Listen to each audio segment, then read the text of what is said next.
All your life you've been told to get a diploma, get a job, retire, and finally enjoy life. Do this and happiness and financial security would follow. That was a lie. Here's why.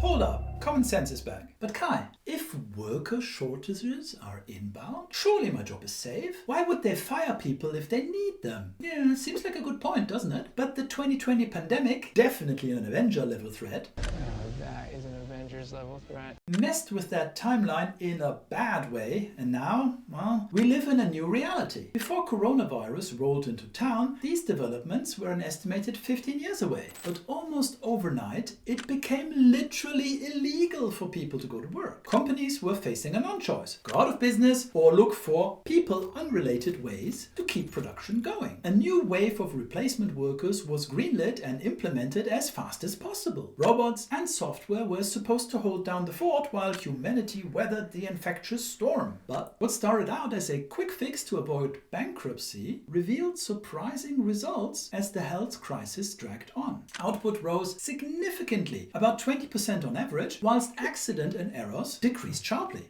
Companies had just experienced how fragile their entire system was. Now robots and AI can reliably work 24/7, never fall sick, aren't government taxed, and can do most jobs as well or even better than their human counterparts at a fraction of the cost. Why in the world would any profit-oriented company not use them, especially in a time when the pandemic losses need to be recouped? Ouch!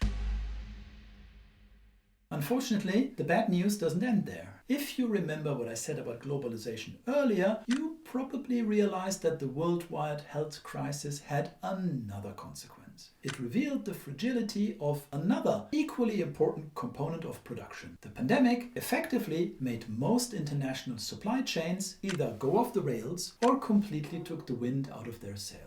I don't know about you, but I get really cross when my package is delivered late. When I call the retailer, they basically tell me that they are on the mercy of the transporter and the best I can hope for is a tracking number, which doesn't change the fact that I simply have to wait longer. Now imagine you're running a factory and about 24,000 containers filled with tons of raw materials you need to work are 2 weeks late or go missing altogether. All it takes for that to happen is a single cargo vessel encountering any sort of unforeseen event. Harbors being shut down, backlogs, strikes, pirates, the list goes on. Hold up, pirates? I'm actually saying this in all seriousness. The American fleet, which had until recently ensured safe passage for international trading vessels, given that it is 10 times bigger and possesses more firepower than the combined navies of any other countries in the world, basically went home during the pandemic, leaving the oceans unguarded. Looks like the fracking Americans, now capable of producing their own shale gas and oil, simply went home and are now mostly minding their own business instead of policing the world. Who knew Battlestar Galactica slang would turn out to be that prophetic? Why can't we use the starboard launch? It's a gift shop now.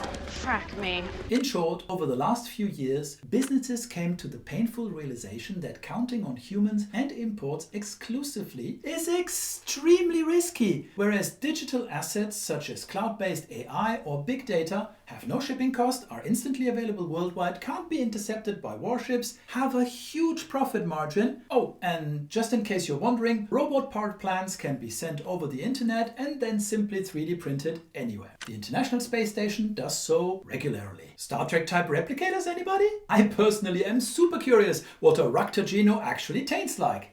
I love Raktajino. Trekkies, post your recipes in the comments. But joke aside, I hope by now you can see how it can all come down at any moment. You are driving over troubled waters and the foundations of the bridge are shattered. Kindly get off that road and please mind the gap, because it's a long way down. Please download the Endangered Jobs checklist from the Resources tab on top and check in how much danger you are. Then log into the AI adaptation community and introduce yourself by posting your job title and which of the 3 era enders scared you the most and why. All your life you've been told to get a diploma, get a job, retire, and finally enjoy life. Do this and happiness and financial security would follow. That was a lie. Here's why. A diploma reduces you to a biological machine with a singular function. That makes you utterly replaceable. Now that machines are cheaper, faster, and better at many tasks than humans will ever be, a job is no longer a guarantee of financial security because the underlying economic system as its base is crumbling. All a job is now is a fragile, simple revenue stream that can and will suddenly dry up. A pension is only viable if a new generation of workers pays for the old one. These people were never born. Robots don't pay anything into the system. Either prepare for a drastic downgrade in lifestyle or adapt. Now, let's get you on the path forward in Module 2 of this 5-part series, How to Future-Proof Yourself. As always, if you want me to deep dive into any of these topics mentioned here, request it in the AI Adaptation Community tab or simply comment below and I will cover it in one of the upcoming monthly webinars.